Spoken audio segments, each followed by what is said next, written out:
people! Buat kamu yang klik video ini, pasti lagi bingung cari-cari materi spasialisasi kan? Pas banget, kamu ada di jalur yang tepat. Sebelum kita membahas lebih dalam, tahukah kamu apa itu spasialisasi?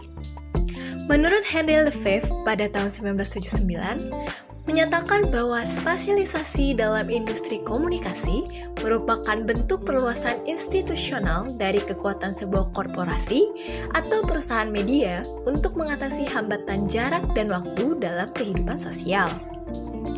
Di mana hal ini dilakukan semata-mata untuk mentransformasi perusahaan baik dalam produksi maupun pemasaran produk agar lebih efisien. Spasialisasi berhubungan dengan proses transformasi batasan ruang dan waktu dalam kehidupan sosial. Spasialisasi adalah konsep yang membahas sejauh mana media mampu menyajikan produknya kepada khalayak dalam batasan ruang dan waktu. Giddens juga menggunakan istilah jarak, ruang, dan waktu untuk memeriksa bagaimana ruang dan waktu telah berkurang sebagai pengaruh pengendali di dunia. Contohnya, kemudahan mengirim email kepada seseorang di belahan dunia lain menunjukkan bahwa ruang dan waktu lebih baik dipandang sebagai sumber daya yang fleksibel. Lalu, bagaimana dengan proses mentransmisikan spasialisasi itu sendiri? Sebelum orde ketiga, produk media sulit dan lama untuk sampai kepada masyarakat. Dengan munculnya efek orde ketiga yang hanya bersifat struktural, kemudian beralih ke struktur komunikasi yang lebih intensif. Cara mentransmisikan spasialisasi dimulai dengan munculnya digitalisasi yang terbentuk karena adanya konektivitas sebagai penghubung antara produk media kepada masyarakat. Melalui konektivitas, produk media akan cepat diterima oleh masyarakat sehingga produk media tersebut dapat dikonsumsi kapan saja dan di mana saja oleh masyarakat. Spasialisasi dibagi menjadi dua tipe. Yang pertama adalah spasialisasi vertikal. Spasialisasi vertikal adalah penguasaan atas proses produksi sehingga distribusi dapat terintegrasi dengan baik. Spasialisasi vertikal terjadi ketika pemusatan perusahaan induk dan anak perusahaannya dilakukan secara berjenjang untuk mendapatkan kendali dalam suatu produksi media. Contoh dari tipe spasialisasi vertikal ini adalah di mana Kompas Gramedia Group memperluas produksi kelompok percetakannya yang tersebar hingga 7 kota di Indonesia yang menghasilkan surat kabar Kompas, Warta Kota, Majalah National Geographic, Bobo, Soccer, Kontan, Kawanku, penerbitan buku Alex, GPU, Grasindo, hingga toko buku Gramedia dengan cabangnya kurang lebih 80 toko. Yang kedua adalah spasialisasi horizontal. Spasialisasi horizontal merupakan penguasaan pasar melalui berbagai upaya pembelian dan kerjasama dengan perusahaan lain. Spasialisasi horizontal terjadi ketika sebuah perusahaan yang berada di jalur media yang sama memperoleh saham mayoritas di media lain yang tidak ada hubungannya langsung dengan bisnis aslinya, atau ketika perusahaan mengambil alih sebagian besar saham di perusahaan non-media.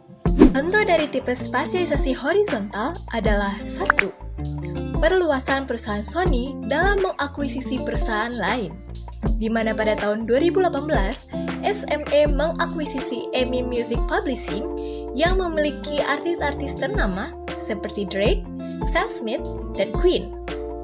Hal ini dilakukan untuk mengurangi saingan pasar SME sehingga SME dapat tetap mendominasi pasar industri musik secara internasional. Yang kedua, Sony Music Entertainment Indonesia atau SME Indonesia melalui kerjasama dengan perusahaan lain yang bergerak di luar industri media, terutama industri musik, misalnya melalui pemasaran produk berplatform digital dalam jaringan atau daring seperti Spotify, YouTube, iTunes, Google Music, Joox, dan Deezer untuk menjual produk musik digitalnya. Yang ketiga, untuk di Indonesia sendiri, Sony Music Entertainment Indonesia memilih media sosial untuk memasarkan produk dan memperkenalkan artisnya. Media sosial yang dipakai SME Indonesia sendiri adalah YouTube, Instagram, Facebook, dan Twitter.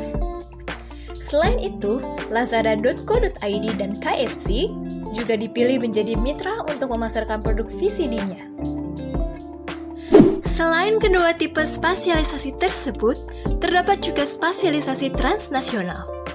Apa itu spasialisasi transnasional? Spasialisasi transnasional merupakan proses di mana sebuah perusahaan media dari suatu negara membeli perusahaan media negara lain atau perusahaan media transnasional. Spasialisasi transnasional merupakan usaha penguasaan media yang menjangkau lintas negara yang juga menjadi sebuah fenomena baru, baik keterlibatannya secara langsung maupun tidak langsung, sehingga tarikan kapital asing terhadap daya beli konsumen lokal akan sangat mencolok dan dapat merugikan kepentingan media lokal. Spasialisasi sendiri merupakan sebuah sistem konsentrasi yang memusat, dan jika kekuasaan tersebut memusat, maka akan terjadi hegemoni. Pengertian hegemoni sendiri dijelaskan oleh teori Gramsci yang mengatakan bahwa hegemoni adalah bentuk dominasi kelompok lain yang ditopang oleh kekuasaan.